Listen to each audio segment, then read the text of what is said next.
Dito si bro, ako makain oh. Bro, matanong nga kita bro, yung Santo Niño, biblical naman, bakit marami pang umaayaw dito? So, dapat wala nang pakialaman. So, anong masabi mo dito bro? Waalaikumsalam warahmatullahi wabarakatuh. Ang Santo Niño is Kastila na lingwahe. So, ang ibig sabihin yan ay banal na bata.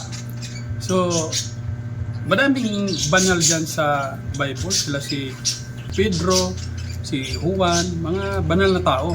At yung sinasabi ng banal na bata. Pero hindi ibig sabihin na mayroong banal na bata dyan ay lisensya na para gumawa ng rebulto, sumayaw, sambahin, yukuan. Hindi po, dahil unang-una sa lumang tipan, sinabi na sa Exodus na huwag kayong gumawa. So doon pa lang, huwag kang gumawa, pinagbabawal na. So hindi ibig sabihin na ay biblical nandyan. So lisensya na yun para sumamba ka, sumagposisyon ka, sayaw-sayawan mo. Wala pong utos si Jesus Christ niyan. Wala rin pong ginawa ng mga apostoles o ng iba pang mga naunang mga Kristiyano. So yun po. So ulitin ko, hindi porket nasa Bible ay lisensya na gumawa na kung ano-ano na wala na hindi inutos ni Jesus. Kailangan salamat bro.